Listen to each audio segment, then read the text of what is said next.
What if I told you that right here, swimming in this crystal clear water in front of you, are living creatures that have been kept as treasures by emperors, have traveled across entire oceans, and can live longer than your great-great-grandmother? What if I told you that some of these fish are worth more than a car, and that people become so obsessed with caring for them that they wake up at dawn just to watch them swim?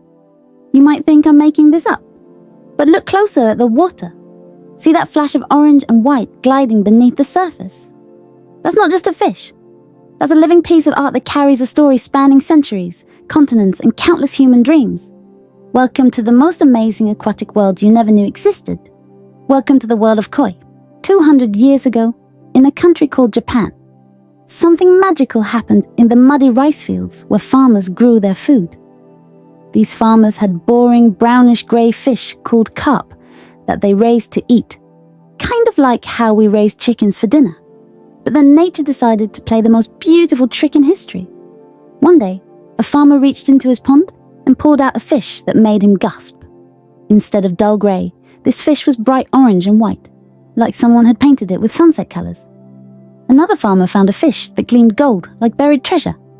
Yet another discovered a fish with patterns of red, white and black that looked like a living work of art. These farmers faced a choice: eat these magnificent creatures, or see what would happen if they protected them instead. They chose beauty over hunger, and that choice changed everything. The most beautiful fish had babies. The babies were even more beautiful. Generation after generation, these fish became more spectacular, more colourful, more amazing. The farmers had accidentally become artists, creating living masterpieces that swam through their ponds like underwater rainbows. But here's the incredible part. Those farmers had no idea they were creating fish that would one day swim in ponds all over the world, including right here where you're standing. Imagine being a fish who has lived your entire life in a peaceful pond in Japan. You've never seen anything but rice fields and mountains. You eat, you swim, you grow more beautiful every day. Life is predictable and calm.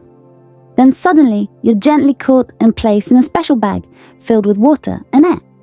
You're loaded onto a massive ship, and for weeks you feel the world rocking back and forth as you travel across the entire Pacific Ocean to a place called America. This actually happened. The first koi to reach America were like underwater explorers, traveling thousands of miles to a completely new world. Some didn't survive the journey. It was dangerous and scary. But the ones who made it became the ancestors of every koi you see swimming in American ponds today. When these first koi arrived, Americans had never seen anything like them. What are these magical fish? People wondered. How do we keep them alive? What do they eat? How do we make them happy? Nobody knew the answers. The koi were like beautiful mysteries that people desperately wanted to solve. Look at the koi swimming around you right now. Do you see how different they all are? That's not an accident. Each pattern and color combination has a special name and tells a specific story. That white fish with the bright red patches? That's called a kohaku. It means red and white in Japanese. It's considered the king of all koi because it looks so pure and perfect, like fresh snow painted with cherry blossoms. See the one that's mostly black with red and white spots? That's a Showa, named after the Japanese emperor who ruled when this pattern was first created. The black color makes the red and white pop out like jewels against velvet. The one that looks like it's made of liquid gold? That's an ogon, which literally means golden in Japanese. When sunlight hits its scales, it shimmers like a swimming treasure coin. Each of these patterns took decades to develop. Imagine spending your entire life trying to create the perfect combination of colors on a living canvas that swims around your pond. That's what Japanese koi breeders did. They were like painters. But instead of using brushes and paint, they used fish genetics and endless patience. Here's something that might blow your mind. The koi swimming in front of you right now might live to be 100 years old. Some koi in Japan are older than your grandparents. They remember seasons you'll never see. Winters that happened before you were born. Springs that came and went decades ago. But they don't stay the same size forever. That little 6-inch koi over there? In 20 years, it could be 3 feet long and weigh as much as a small dog. Koi never stop growing as long as they live, which means the biggest, oldest fish in any pond are like the wise elders of their underwater community. And just like people, every koi has its own personality. Some are shy and hide under lily pads when strangers approach. Others are bold and will swim right up to you, hoping for food. Some koi are bullies who chase smaller fish away from the best spots. Others are gentle and peaceful, gliding through the water like underwater dancers. Watch them for a few minutes, and you'll start to see these personalities for yourself. That's part of what makes koi so addictive to watch. They're not just pretty decorations. They're individuals with their own quirks, habits, and attitudes. Here's where things get really cool and really complicated. See how clear and clean this pond water is? That's not natural. In the wild, ponds are usually murky, full of algae, and not crystal clear like this. This pond is actually like a giant life support machine for fish. Hidden underneath and all around are pumps, filters, and cleaning systems working 24 hours a day to keep the water perfect for koi to live in. Think of it this way. You need clean air to breathe, right? Well, koi need clean water to breathe through their gills. But unlike the air around us, which naturally stays pretty clean, pond water wants to get dirty. Fish poop in it, leaves fall into it, algae tries to grow in it, and bacteria multiply in it. So people who keep koi have to become like underwater janitors, constantly cleaning and testing the water to make sure it has the right balance of everything. Too much of one chemical, and the fish get sick. Too little of another, and they can't breathe properly.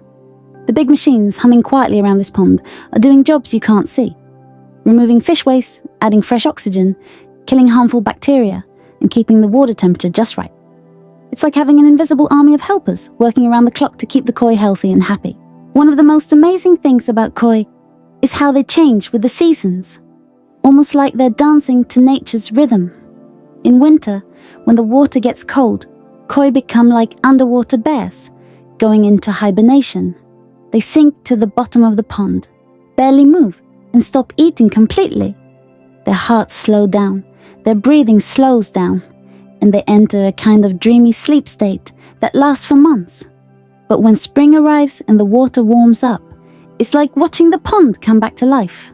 The koi slowly wake up, start swimming around more, and begin eating again. It's magical to watch.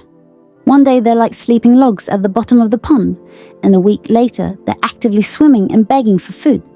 Summer is party time for koi. The warm water makes them super active, hungry, and playful. They eat multiple times a day, swim constantly, and grow rapidly. This is when their colors are most vibrant and their personalities shine brightest. Fall is preparation time.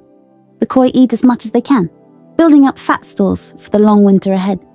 It's like they instinctively know that cold, hungry months are coming, so they stuff themselves while they still can. People who care for koi have to adjust everything throughout the year. How much they feed them, what type of food they give them, how often they clean the pond, even what temperature they keep the water. It's like being a personal trainer, chef, and doctor, all rolled into one. But for fish instead of people. Just like people get sick sometimes, koi can get sick too. And just like people, they need doctors who specialize in helping them get better. Believe it or not, there are veterinarians who became fish doctors specifically to help koi. Dr. Jesse Sanders in California has performed surgery on koi to remove tumors. Dr. Jenna Queston in Colorado is nicknamed Dr. Koi because she's helped thousands of sick fish get healthy again. Koi can get parasites, tiny creatures that attach to their skin and make them itchy and uncomfortable. They can get bacterial infections that create sores on their bodies. They can even get something like fish pneumonia that makes it hard for them to breathe through their gills. When a koi gets sick, it usually shows signs just like you do when you're not feeling well. They might stop eating, swim differently, hide more than usual, or develop spots or patches on their skin that weren't there before. The tricky part is that by the time you notice a koi acting sick, it might have been suffering for days or even weeks. Fish are really good at hiding when they don't feel well, so koi keepers have to become like detectives, watching for tiny clues that something might be wrong. Here's something really cool. People who keep koi are like members of a secret club that spans the entire world. They have special meetings, their own magazines, competitions, where they show off their most beautiful fish, and even emergency phone trees for when someone's pond equipment breaks down in the middle of the night. In America, there are koi clubs in almost every state. The Mid-Atlantic Koi Club covers the entire East Coast. The Pacific Northwest Koi Clubs work together across multiple states. These aren't just casual hobby groups. They're serious organizations with their own rules, educational programs, and annual events. At koi shows, people bring their most prized fish in special transport bags and display them in temporary pools while judges examine them like living art pieces. The most beautiful koi can win ribbons, trophies, and prizes worth thousands of dollars. But it's not just about competition. These clubs also help each other when disasters strike. If someone's pond pump fails and their fish are in danger, club members will rush over with backup equipment. If a new member doesn't know how to treat a sick fish, experienced keepers will share their knowledge freely. There are even special dealers who import the most expensive and beautiful koi directly from famous breeders in Japan. Some of these fish cost more than cars, not because they're made of gold, but because they represent decades of careful breeding and are considered living works of art. You might be wondering, how much does it cost to create a world like this for koi? Well, it depends on how fancy you want to get. A basic koi pond that could fit in a backyard might cost $5,000 to $10,000 to build properly. But some people spend $50,000 or even $100,000 creating elaborate pond systems with waterfalls, bridges, special lighting, and ultra-advanced filtration systems. Then there are the fish themselves. You can buy small young koi for $50 to $100 each. But champion bloodline koi, the ones with perfect patterns and colors from famous Japanese breeders, can cost $5,000, $10,000, or even $50,000 for a single fish. Why so expensive? Because creating the perfect koi is like creating the perfect diamond. It takes generations of careful breeding, years of growth and development, and a lot of luck. Most baby koi don't grow up to be show-quality fish. The ones that do become incredibly valuable. Plus, once you buy a koi, you have to feed it, keep its water clean, pay for electricity to run the pond equipment, and sometimes pay veterinary bills if it gets sick. It's like having a very expensive, very long-lived pet that lives outside in its own custom-built mansion. But here's the thing that koi keepers will tell you. It's not really about the money, or even about the fish themselves. It's about what happens to you when you spend time watching them. There's something almost magical about sitting beside a koi pond, watching these graceful creatures glide through crystal clear water. The gentle sound of flowing water, the peaceful movement of the fish, the way sunlight dances on their scales. It all combines to create a feeling of calm that's hard to find anywhere else in our busy, noisy world. In Japan, they have a concept called forest bathing, the idea that spending quiet time in nature can actually heal your mind and body.